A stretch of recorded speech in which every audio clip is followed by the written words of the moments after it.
ఓం శాంతి. ఈరోజు మనం ఒక చాలా అద్భుతమైన లోతైన టాపిక్ గురించి మాట్లాడుకుందాం.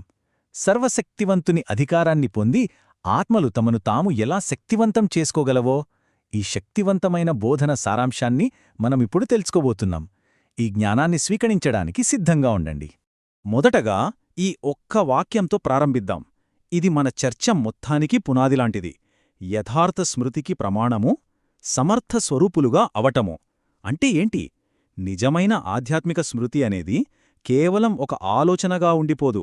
అది మనల్ని శక్తివంతమైన స్వరూపులుగా సమర్థులుగా మార్చేస్తుంది.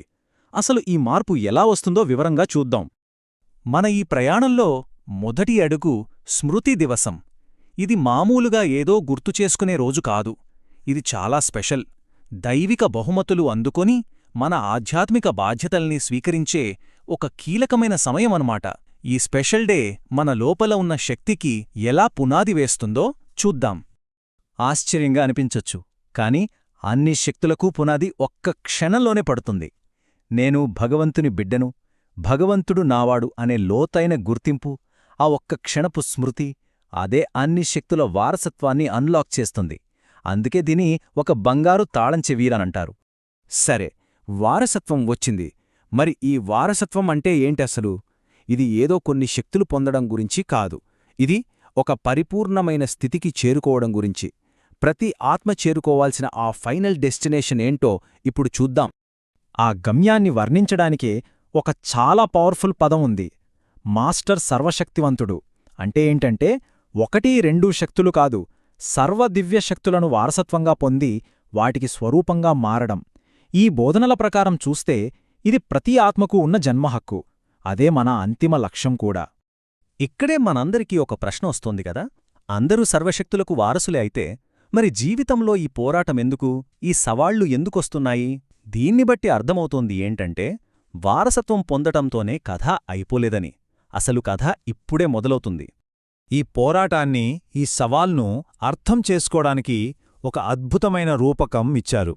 అదేంటంటే 5 తలల సర్పం. ఈ సర్పాన్ని లొంగదీసుకోవడమే మన ముందున్న అసలైన పరీక్ష. మరి ఆ 5 తలలు ఏంటి?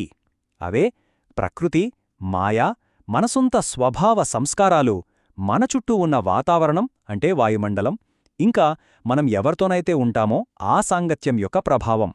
మన ఆధ్యాత్మిక అధికారాన్ని బలహీనపరిచే 5 ప్రధాన శక్తులు ఇవేనన్నమాట. ఇప్పుడు మనల్ని మనం ఒక లోతైన ప్రశ్న వేసుకోవాలి. నాట్యం చేస్తున్నది ఎవరు? మనమా లేక సర్పమా? ఒక్కసారి ఆలోచించండి. మన జీవితాన్ని నడిపిస్తుంది ఎవరు? మన కంట్రోల్లో ఉందా లేక ఈ సవాళ్ల కంట్రోల్లో ఉందా? ఈ సర్పం మనల్ని తన ఇష్టానికి ఆడిస్తోందా? అయితే ఇక్కడొక అద్భుతమైన ట్విస్టుంది. మన లక్ష్యం ఈ సర్పాన్ని ఓడించడం, నాశనం చేయడం కాదు. దానిమీద పూర్తి అధికారం సంపాదించి దాన్ని మన మెడలో హారంలాగా లేదా మనం కూర్చునే సింహాసనంలాగా మార్చుకోవాలి. ఇది ఓటమి గురించి కాదు, ఇది మాస్టరీ గురించి, కంట్రోల్ గురించి. మరి ఆ మాస్టరీ ఎలా వస్తుంది? ఆ స్మృతిని అంటే మన ఆలోచనని మన స్వరూపంలోకి అంటే మన ఆచరణలోకి ఎలా తీసుకురావాలి?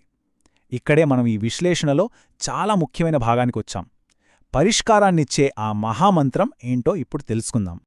ఆ మహామంత్రం ఇదే: స్మృతి స్వరూపులుగా అయ్యి సమర్థతలను స్వరూపములోకి తీసుకురండి. అంటే స్మృతి అనేది మనసులోనూ బుద్ధిలోనూ ఉంటే సరిపోదు. అది మన నడవడికలో, మన స్వరూపంలో కనిపించాలి. మన ప్రతి పనిలోనూ అది ప్రత్యక్షం కావాలి. సింపుల్గా చెప్పాలంటే ఆలోచన క్రియగా మారాలి. సరే, ఈ శక్తిని స్వరూపంలోకి తీసుకురావడం ఎలా? దానికి 3 ప్రాక్టికల్ మార్గాలున్నాయి. 1, మన చూపులో మన కళ్ళు మన శక్తివంతమైన స్థితిని రిఫ్లెక్ట్ చెయ్యాలి.